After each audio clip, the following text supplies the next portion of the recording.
अब हम लोकतंत्र की सबसे विचित्र तस्वीर का विश्लेषण करेंगे जो जम्मू कश्मीर से आई है। आपने फिल्मों में सुना होगा कि प्यार अंधा होता है, प्यार में लोग सात समंदर लांघ जाते हैं, फिर दीवार क्या चीज है। वैसे आज जम्मू कश्मीर के मुख्यमंत्री उमर अब्दुल्ला ने भी प्यार में दीवार लांघ, लेकिन इनका ये प्यार वो प्यार नहीं जो आपने फिल्मों में देखा या सुना। सीएम उमर अब्दुल्ला ने एक कट्टरपंथी के प्यार में दीवार फांद दी। कहा जा रहा है कि इस दीवार की ऊंचाई 8 फीट है। सोचिए, इनके कट्टरपंथ प्यार के आगे इनके घर की 8 फीट ऊंची दीवार भी छोटी पड़ गई। किसी प्रदेश के मुख्यमंत्री का इस तरह दीवार फांदना, अपने ही प्रदेश की पुलिस से नोकझोंक करना, यह सबसे विचित्र ही तो है। क्या इससे पहले आपने कभी ऐसा देखा जब हमारे देश में किसी मुख्यमंत्री को इस तरह दीवार फांदने की जरूरत पड़ी हो? पहले आप इस वीडियो को ध्यान से देखिए, उसके बाद हम आपको बताएंगे कि सीएम उमर अब्दुल्ला ने कैसे कट्टरपंथ के प्रेम में बाउंड्री क्रॉस कर दी।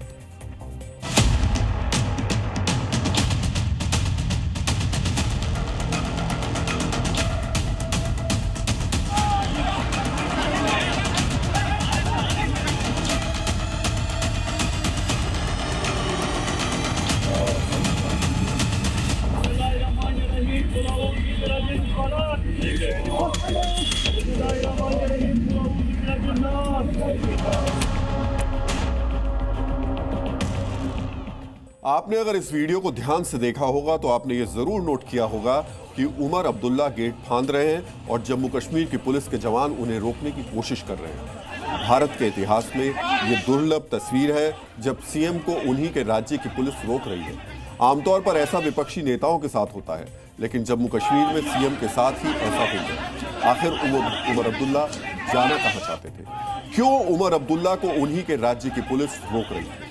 यहां हम आपको बताना चाहेंगे कि केंद्र शासित प्रदेश जम्मू कश्मीर में पुलिस उपराज्यपाल को रिपोर्ट करती है। उमर अब्दुल्ला सीएम है, पुलिस के जवान उनकी सुरक्षा में तैनात रहते हैं, लेकिन सवाल है कि सीएम को रोका क्यों जा रहा था। हम आपको उमर अब्दुल्ला को रोके जाने की वजह विस्तार से बताते हैं। आप इन तस्वीरों को देखिए। इन तस्वीरों में उमर अब्दुल्ला किसी को श्रद्धांजलि देते दिखाई दे रहे हैं। ये पुराने श्रीनगर के मज़ार शुहदा गए थे। मकसद था 13 जुलाई 1931 को फायरिंग में मारे गए लोगों को श्रद्धांजलि देना। डीएनए मित्रों, आप सोच रहे होंगे कि आखिर कुछ लोगों को श्रद्धांजलि देने के लिए एक सीएम दीवार फांदकर क्यों गया? क्यों पुलिस के जवान उमर अब्दुल्ला को फतेहा पढ़ने से जाने के लिए रोक रहे थे? इस सवाल का जवाब है उमर अब्दुल्ला और उनके जैसे राजनेताओं की एक विशेष झुकाव वाली सोच, एक ऐसी सोच जो गुण और दुर्गुण को नहीं देखती, अपना फायदा देखती है। अपने राजनीतिक फायदे के लिए अलगाववादी सोच वालों की भावनाओं का तुष्टीकरण करती है। अब उमर अब्दुल्ला की इस विशेष सियासी सोच को थोड़ा विस्तार से समझते हैं। जम्मू कश्मीर के अलगाववादी और कट्टरपंथी हर साल 13 जुलाई को शहीदी दिवस मनाते हैं। 13 जुलाई 1931 को श्रीनगर में फायरिंग में मारे गए 22 कट्टरपंथियों की याद में कट्टरपंथी हर साल शहीदी दिवस मनाते हैं। उन्हीं कट्टरपंथियों की भावनाओं के तुष्टीकरण के लिए उमर अब्दुल्ला 8 फीट ऊंची दीवार फांदकर फातिहा पढ़ने गए थे।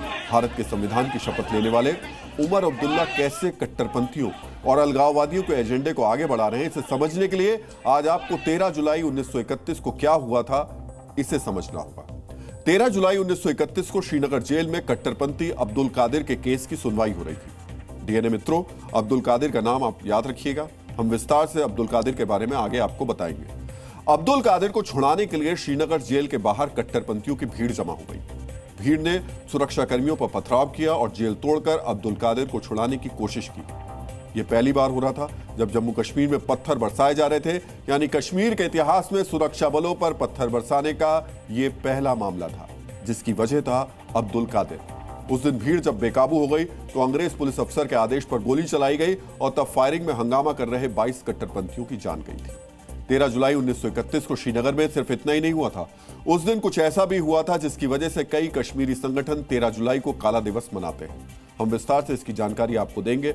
हम आपको बताएंगे कि कैसे 13 जुलाई 1931 को हुई हिंसा के तार अब्दुल्ला परिवार से भी जुड़ते हैं। लेकिन पहले आपको बताते हैं अब्दुल कादिर के बारे में। अब्दुल कादिर अफगानी कट्टरपंथी था जो एक अंग्रेज अधिकारी का खानसामा बनकर श्रीनगर पहुंचा था। कट्टरपंथी अब्दुल कादिर ने जम्मू कश्मीर में डोगरा शासन के खिलाफ मुस्लिमों को भड़काया। यह पहली बार था जब धर्म के नाम पर कश्मीर में हिंसा की साजिश हुई थी।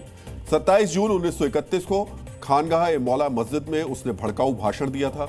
अपने भाषण में अब्दुल कादिर ने ही मुसलमानों को भड़काने के लिए कश्मीर में इस्लाम खतरे में है का नारा दिया था। उसने राजा के महल की तरफ इशारा करते हुए कहा था, इसे जला देना चाहिए। सोचिए, ये जो आप समय समय पर सुनते रहते हैं कि इस्लाम खतरे में है, कश्मीर में यह नारा देने वाला शख्स अब्दुल कादिर ही था, जिसके लिए सीएम उमर अब्दुल्ला का दिल धड़क रहा है, जिसके लिए 55 साल के उमर अब्दुल्ला दीवार फांद जाते हैं। इस भड़काऊ भाषण के बाद अब्दुल कादिर को गिरफ्तार कर लिया गया। उसी केस की सुनवाई 13 जुलाई 1931 को श्रीनगर में होनी थी। सोचिए, अब्दुल कादिर को बचाने पहुंची भीड़ में कौन से लोग शामिल रहे होंगे। कल्पना कीजिए, जिस आदमी ने इस्लाम खतरे में है का नारा देकर शांति के द्वीप को हिंसा की आग में झोंक दिया, उसे बचाने के लिए जेल तोड़ने वाले लोग कौन रहे होंगे। यहां हम आपको बताना चाहेंगे कि जम्मू कश्मीर में सांप्रदायिकता और हिंसा का अध्ययन करने वाले विद्वान अब्दुल कादिर को सूबे का पहला कट्टरपंथी कहते हैं। ऐसा इसलिए कहा जाता है क्योंकि अब्दुल कादिर ने ही पहली बार धर्म के आधार पर जम्मू कश्मीर में लोगों को भड़काया था।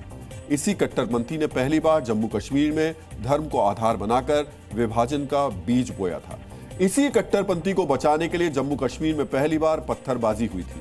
डीएनए मित्रों, प्रसिद्ध पत्रकार और लेखक एमजे अकबर ने अपनी पुस्तक कश्मीर बिहाइंड द वेल में 13 जुलाई 1931 की घटना को सांप्रदायिकता का पहला वाक्य बताया है। डीएनए मित्रों, अब तक आप समझ गए होंगे कि जम्मू कश्मीर के कट्टरपंथी अब्दुल कादिर के समर्थन में तोड़फोड़ और हंगामा करने वाले लोग कैसे रहे होंगे। ये वो उपद्रवी थे जिन्हें न्याय पर भरोसा नहीं था। ये कट्टरपंथी खुद न्याय करना चाहते थे। ये वो कट्टरपंथी थे जिन्होंने सुरक्षा कर्मियों पर हमला कर दिया। इन्हीं कट्टरपंथियों की कब्र पर फातिहा पढ़ने के लिए उमर अब्दुल्ला दीवार फांद गए।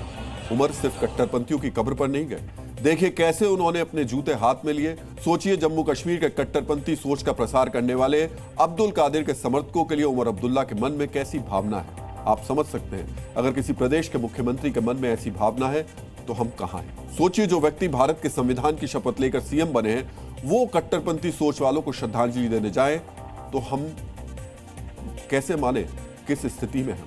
आप सहज अंदाजा लगा सकते हैं कि देश की सुरक्षा को और देश के हालात किस स्थिति में इन तस्वीरों के जरिए नजर आते हैं। उनके जैसी सोच रखने वाले नेताओं के डीएनए को हम इस वक्त देख रहे हैं, इसलिए पहले ही उनको नजरबंद कर लिया गया था। और सिर्फ उमर को ही नहीं, महबूबा मुफ्ती, इल्तिजा मुफ्ती, अल्ताफ बुखारी, सज्जाद गनी लोन, गुलाम नबी लोन जैसे नेताओं को भी नजरबंद किया गया था। एजेंसियों को पता था कि अगर ये नेता बाहर रहे तो जरूर जम्मू कश्मीर के कट्टरपंथी अब्दुल कादिर के समर्थकों के साथ श्रद्धांजलि देने जाएंगे, इसलिए पहरा लगाया गया था। इसके बाद भी उमर अब्दुल्ला दीवार फांदकर कट्टरपंथियों की कब्र पर फातिहा पढ़ने गए। सोचिए, उमर अब्दुल्ला कट्टरपंथी सोच वाले अपने समर्थकों के लिए कितने समर्पित हैं। कट्टरपंथी सोच में डूबे उमर अब्दुल्ला ने 13 जुलाई 1931 की घटना की तुलना जलियांवाला बाग से कर दी। आज हम हर राष्ट्र प्रेमी की तरफ से उमर अब्दुल्ला को यह बताना चाहेंगे कि जलियांवाला बाग में देश प्रेमी शांतिपूर्ण तरीके से सभा कर रहे थे। 13 जुलाई 1931 को श्रीनगर जेल के बाहर कट्टरपंथी हंगामा कर रहे थे। जलियांवाला बाग में स्वतंत्रता सेनानी देश को अंग्रेजों से आजादी दिलाने के लिए आंदोलन कर रहे थे। 13 जुलाई 1931 को श्रीनगर जेल के बाहर कट्टरपंथी एक जो कट्टरपंथी था उसको आजाद कराने के लिए हंगामा कर रहे थे। उस सोच के बारे में सोचिए जो जलियांवाला बाग के आंदोलनकारियों की तुलना कट्टरपंथियों से करती है। सोचिए, क्यों उमर अब्दुल्ला स्वतंत्रता सेनानियों का इस तरीके से अपमान कर रहे हैं। और उमर अब्दुल्ला की सोच का समर्थन किसने किया है? पश्चिम बंगाल की सीएम ने किया है। ममता बनर्जी ने सोशल मीडिया पर पोस्ट कर उमर अब्दुल्ला का समर्थन किया। ममता ने इसे लोकतांत्रिक अधिकारों का हनन बताया। आप समझ सकते हैं, जो सियासी फायदा उमर अब्दुल्ला को इस तरीके से खड़े होकर मिलता है, वही सियासी फायदा ममता बनर्जी को उमर अब्दुल्ला के साथ खड़े होने में दिखता है। अब हम आपको उमर अब्दुल्ला की इस खास नजरिए में रंगी सोच की वजह भी बताते हैं। जम्मू कश्मीर में जिस कट्टरपंथी विचारधारा का विस्फोट अब्दुल कादिर के तौर पर हुआ था, उसके पीछे अब्दुल्ला परिवार ही था। उमर के दादा शेख अब्दुल्ला ने 1930 में जम्मू कश्मीर के महाराजा के खिलाफ मुसलमानों को संगठित करने के लिए रीडिंग रूम पार्टी बनाई थी। रीडिंग रूम पार्टी ने महाराजा के खिलाफ मुसलमानों पर अत्याचार वाला नैरेटिव चलाया। मुसलमानों को भड़काने के लिए 29 अप्रैल 1931 को कुरान के अपमान वाले नैरेटिव को भड़काने के पीछे भी शेख अब्दुल्ला की रीडिंग रूम पार्टी ही थी। भड़काऊ भाषण देने पर जब अब्दुल कादिर की गिरफ्तारी हुई तो शेख अब्दुल्ला ने उसे इस्लाम के लिए लड़ने वाला योद्धा बताया और उसकी रिहाई की मांग की। शेख अब्दुल्ला की मुस्लिम कॉन्फ्रेंस ने ही 13 जुलाई को शहीदी दिवस के तौर पर मनाना शुरू किया। शेख अब्दुल्ला ने ही 1948 में 13 जुलाई को आधिकारिक तौर पर शहीदी दिवस घोषित किया। डीएनए मित्रों, अब आपके सामने तस्वीर साफ हो गई होगी कि आखिर अब्दुल कादिर और उसके कट्टरपंथी समर्थकों के लिए उमर अब्दुल्ला के दिल में इतना प्रेम क्यों हो। यहाँ हम आपको बताना चाहेंगे कि 13 जुलाई 1931 को ही जम्मू कश्मीर में अब्दुल कादिर के समर्थकों ने कश्मीरी हिंदुओं की दुकानों को भी निशाना बनाया था। विचारनाग, राजौरी, मीरपुर में हिंदुओं की दुकानों में तोड़फोड़ और लूट हुई थी। भीमबर और सेरी जैसे इलाकों में हिंदुओं के घरों और दुकानों में तोड़फोड़ और आगजनी की गई थी। कट्टरपंथियों की इस हिंसा में 10 से ज्यादा हिंदू मारे गए थे। इस सांप्रदायिक हिंसा के बाद पहली बार कश्मीर से हिंदुओं का पलायन शुरू हुआ। ये मार्टायर्स डे नहीं है, ये ब्लैक डे है। जम्मू कश्मीर के इतिहास में ये काला दिन है जब दंगे हुए, जेल पर हमला किया गया। ब्लैक डे के साथ साथ इस दिन को बटर लूट के हिसाब से माना जाता है। उस वक्त जो लूट मार हुआ है, खासकर जो कश्मीरी पंडितों का बिजनेस और जो जम्मू से वहाँ पर जो बिजनेस करते हैं उनको लूटा गया, मारा गया है, रेप किया गया है। बहुत सारे लोग उसमें कश्मीरी पंडित मारे गए हैं। डीएनए मित्रों, कट्टरपंथियों के लिए दीवार फांदने वाले उमर अब्दुल्ला को चाहिए था कि आज वो जिम्मेदार नेता के तौर पर बताते कि कैसे अब्दुल कादिर और उसकी कट्टरपंथी सोच के समर्थकों ने जम्मू कश्मीर को सांप्रदायिकता की आग में झोंका था। आज उमर अब्दुल्ला को कट्टरपंथियों की हिंसा से पीड़ित हिंदू परिवारों से मिलना चाहिए था। आज उन्हें एक जिम्मेदार मुख्यमंत्री के तौर पर बताना चाहिए था कि कैसे कट्टरपंथी सोच जम्मू कश्मीर के लिए खतरनाक है। लेकिन उमर अब्दुल्ला ने ऐसा नहीं किया। उमर अब्दुल्ला अपने खास नजरिए के कारण कट्टरपंथियों की कब्र पर तो गए, लेकिन आतंक पीड़ितों से मिलने नहीं गए। सोचिए, ऐसे सीएम से पहलगाम आतंकी हमले में मारे गए लोग क्या उम्मीद रखेंगे। अलगाववादियों के प्रति हमदर्दी रखने वाली इस सोच को खत्म करने के लिए केंद्र सरकार ने 2019 में शहीदी दिवस पर छुट्टी घोषित करने के आदेश को रद्द कर दिया था। लेकिन अपने फायदे के लिए उमर अब्दुल्ला और उनके जैसे नेता इस सोच को जिंदा रखना चाहते हैं। उमर अब्दुल्ला की इस सोच को क्या कहा जाए, अब ये आप तय कीजिए।